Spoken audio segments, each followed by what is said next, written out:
What's going on, guys? It's Char here, back with another video. Now, I think I've been on the biggest content grind of my life today. I think I've recorded 2 or 3 videos, edited like 1 or 2 things, and it does not stop. This should be going up a day after Shuri's reveal, but as the title says, we are getting into the genius that is Shuri, and specifically her alter ego action and the strength of it. Let's go ahead and get into this card/deck discussion for the Shuri Black Panther Hero Pack preview. So, like the previous video, we're going to start off talking about the card anatomy, but since we're focusing on the alter ego, we're going to start with the hero side first. So if we look at Shuri's hero side, Black Panther, there's a 5 printed hand size with 11 hit points, pretty normal, pretty standard. The hit points are really nice. She's going to be able to take a lot of hits, and she won't have to flip down as much to recover, but you still might want to anyway.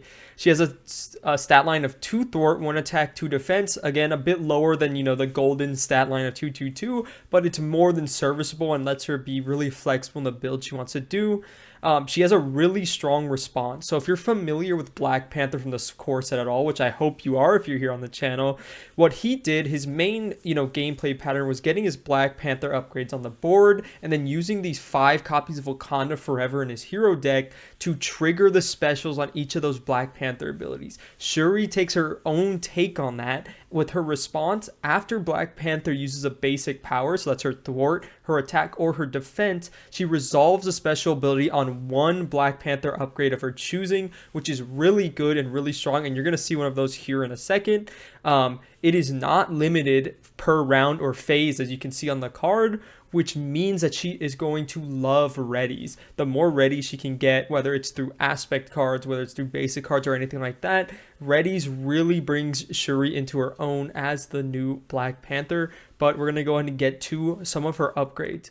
So in the review article, we're seeing that this kind of evolution of a hero from a core set all the way to a release in 2024. And you can see that she's going to have 4 specific upgrades, and the 2 that were revealed correspond directly to previous Black Panther upgrades, which I think is really thematic, fun, and cool. So in the first one, we have Tactical Genius. So for Black Panther T'Challa, originally what this said was special, remove 1 threat from a scheme, and then if it was the last upgrade you triggered, it removed 2 threat. The upgrade to that from, T'Challa to Shuri was the Kimoyo beads. So it is still a 2-cost upgrade, Black Panther and Tech, and it says remove 1 threat from a scheme, and then as an additional effect, because all of Shuri's upgrades are going to have this, you can choose to discard them to get an additional kicker. So the kicker on this one is you may discard this upgrade to confuse the enemy, which is going to give her really easy access to flip to alter ego and trigger her alter ego action that's really strong and powerful, which again, the namesake of this video, but we have to go through the hero side to show really how it all works together. The next, evolution of the upgrades from T'Challa to Shuri is the energy daggers. So for Black Panther, it originally states, choose a player, you deal 1 damage to the villain and to each enemy engaged with that player, and it's 2 damage instead if it's a final card. That evolves into Spider Bites when we're looking at Shuri, which is again Black Panther Tech 2-cost upgrade. Special, choose a player, deal 1 damage to the villain and each minion engaged with that player. Then you may discard this card to stun each of those enemies, which is an incredibly strong crowd control effect if you find yourself in a pinch or you really need to stop all these minions that are attacking you or attacking another player. It basically gives them an entire turn of freedom, barring the nefarious gang up that might be coming from the encounter deck.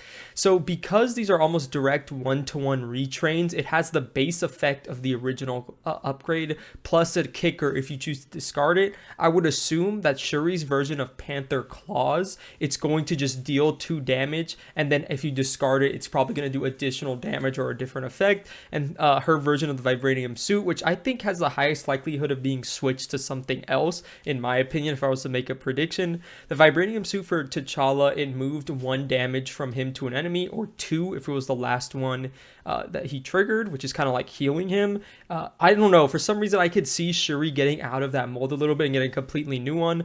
but if we are taking it at face value, it's going to move 1 damage for her to any enemy on the board.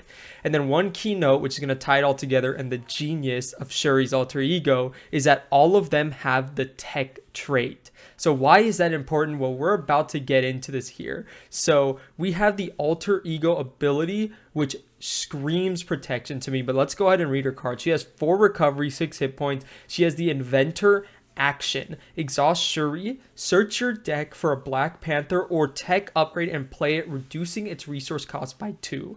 This, again, I don't want to be hyperbolic here, is one of the most insane alter ego actions in this game, bar none. It's up there with the likes of Commander from Captain Marvel. It is extremely powerful. It searches the card and reduces the cost instantly by 3. If you think about it in another way, it's kind of like meditation in a way where you have to exhaust your identity and you're getting 3 resources. This is the same exact thing for anything that's Black Panther or tech traded, which is extremely cool and strong. You can get any of her upgrades on the board for free from the deck just from an exhaust. And now we're going to go through the bullets here. This alter ego ability just screams protection to me. Protection is known as the aspect with all the tech cards. You have the electrostatic armor, you have energy barrier, and force field generator.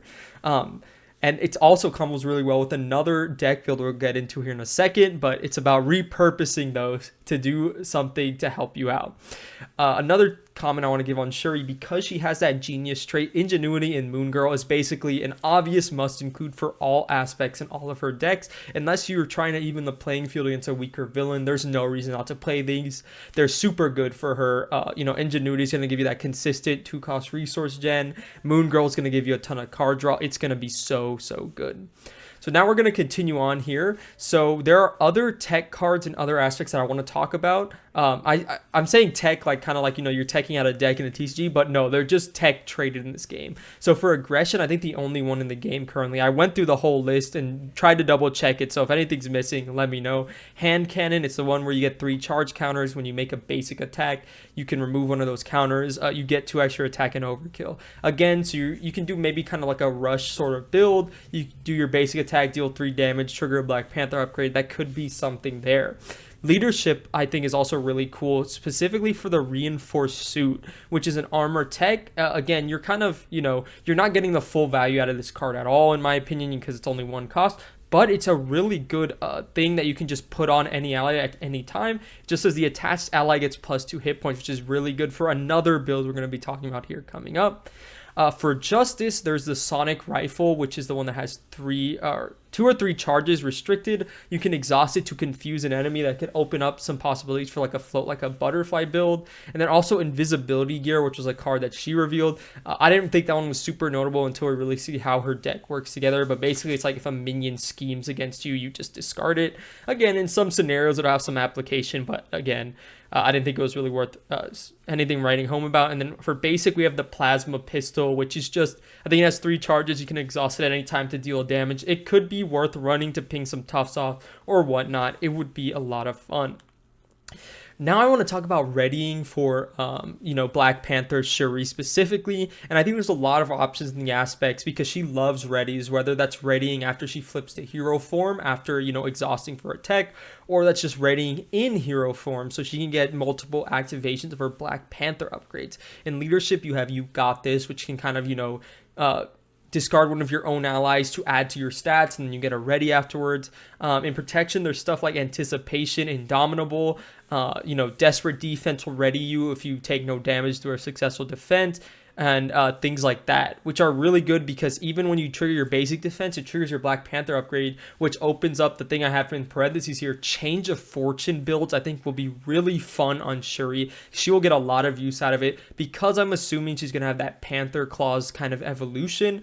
Whenever she defends, she's just going to deal 2 damage back. That's not even including any sort of retaliate through protection or anything like that. Change of Fortune could get her get her that card draw, get some readies going. And of course, who who else but the one famous protection ready card. I guess what doesn't kill me is probably just as famous, but Repurpose.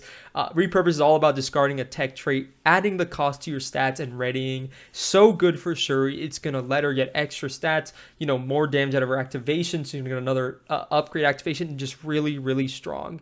Again, I still do want to talk about other aspects here. So aggression has Battle Fury. I think that one is once you defeat a minion, you can deal 1 damage and ready your hero. Again, something maybe to keep in mind. Pool, we have Stick-to-itiveness, which I think is the most consistent way of readying in the game. You just exhaust, you spend a punch resource and exhaust this card and it readies your hero. I think it's really good, really fun. And then Basic, this is a card I think is kind of saucy. I don't know how much sauce you can really put in Marvel Champions decks, but I think Shuri can probably make really good use out of this. And I'm not sure if anyone has really brought this card up. It's from the Mad Titan Shadow. Ready to Rumble. Play under any player's control. So if you already have one on your board, you can help someone out. Hero response, after you change form, discard this card and ready your hero. So I know something like this is probably kind of decent for like an Ant-Man or a Wasp or any of those triple form changing, but I think specifically on Shuri, being able to, exhaust consistently for your alter ego and flip up and be able to get an activation again, it's kind of like a limitless stamina that you're just putting off to the side. You're like, okay, whenever I need this ready, I'll use it, and I think it could be really fun and strong. I don't know if it's the strongest thing, but something to keep in mind. Now we're going to get to the deck list, and Repurpose is the name of the game. I've alluded to it long enough, the subtle foreshadowing. Her hero pack comes in Justice, but this early deck will easily be her best deck. But early, this will easily be her best deck early. I'm a bit redundant here. I was, trying to type this up fast. On the right, you see an example of Villain Theory's Repurpose Rocket deck. I think you could almost 1-for-1 lift this exact deck and put it onto Shuri without any of the Guardian specific cards, and it would work wonders for you. Repurpose is just going to be super good for her. All her upgrades so far have the tech trait. She can exhaust to have them enter play for free in her alter ego. The Repurpose is going to give her that ready, more stats, another use of her hero response. It just goes on and on and on. If you don't want to get rid of one of your Black Panther upgrades, you don't have to. You can do an energy barrier or force field generator, the traditional ways of repurposing. She's just going to be super fun, super strong. You're going to be able to do so much across the board, and I can't wait to try it because I'm not a big Repurpose player. This is going to change my mind. Moving on to the next deck list, which I think will be extremely strong for her, and I didn't talk about her signature ally for a reason. It's going to be Sidekick Leadership. Her signature ally is absolutely insane. We're going to read it real quick. It's 4 cost T'Challa, 2 thwart, 2 attack, and 3 health. He has the Genius and Wakanda trait, and it says a hero response. After T'Challa uses a basic power, resolve the special ability on 1 Black Panther upgrade you control. So I think you can see why this goes so crazy. When Shuri does her basic activation, she gets to use one. When he does a basic activation, he gets to use one. You want to know what can let them get another activation in the same round? Side by side when he has Sidekick on him. It's going to heal 1 from both of them. They're both going to ready. In 1 turn, you can get 4 activations out of your Black Panther upgrades. And if that Black Panther Panther Claws evolution card is truly coming, just for doing those 4 activations, you are dealing 8 damage outside of the stats of your hero or the ally, which is so crazy. It's so fun. It's just made for side-by-side Sidekick. You're going to have Suit Up as well. You can either choose to get Moon Girl for some tempo, or you can get T'Challa and get that Sidekick going. There's so many ready cards in leadership too. You have team training to give them some extra health. You have Get Ready, you have Command Team, and it gives you easy access to Heart of the Panther, especially if you're trying to Voltron him, so to say. Not completely, but trying to get the most use out of him before you get a deck reset. And basically the Heart of the Panther says you search your deck and discard pile for a Black Panther upgrade. So again, you can put it in for free, but the event costs 2. But once you put that into play, you can resolve 4 different Black Panther upgrades. So for sure, if you have all 4 of them on the board, you're going to be doing 1 damage to every enemy. You're going to be thwarting for 1. You're going to be healing 1, and then you're also going to be dealing 2 damage. Super fun, super good. Although I do, as a caveat, I think this, this team up card is a much better for the original Black Panther. I still think it's good for Shuri and worth thinking about. I want to talk about other decks here real quick. I didn't change the image on this side. Too excited to get this out. I would say as of now, just as the weakest tech lineup, which I think makes the most sense for a hero pack to be Injustice. There's a chance that her precon which is going to have some cool stuff, like I said earlier. I think one Justice build that is worth noting for her is that Sonic Rifle, float like a butterfly, maybe upside the head. The thing about Shuri is if you can get some consistent readies, which they didn't give her the Avenger trait, which is a bit, she's a bit harder for her to get those readies. But if you can do those consistent readies, the float like the butterfly dealing 1 extra damage, you're going to attack with her basic power. It's going to deal 1+1. Then you're going to trigger a Black Panther upgrade that does 2+1 more damage. You get a ready. I mean, that's 4 extra damage from one float like the butterfly. Like I talked about earlier, Pool gets the most consistent ready, and then Aggression has hand cannon and maybe even attack events to control the board. One difference between her and the original is she has actual attack and thwart events just in case you don't have those upgrades on the board, which means she'll have a better time keeping the board under control early in the game and keeping, her tempo up. That's about it for today's video. I really just wanted to talk about the genius of Shuri and her alter ego ability. This hero is so much fun, so cool, and I cannot wait to get her to the table and, just really try and have fun, a great fun time with her. Let me know what you guys think about Shuri and her alter ego action down in the comment section down below. Are you ready and prepared to take up the mantle of Black Panther once again with T'Challa's successor? Just let me know what you're most excited about, what builds you're going to try. Thank you guys so much for all the support lately. I'm going to keep the content coming as best I can without burning out. Leave a like down below and subscribe if you haven't already. I'll see you guys in the next one. Goodbye.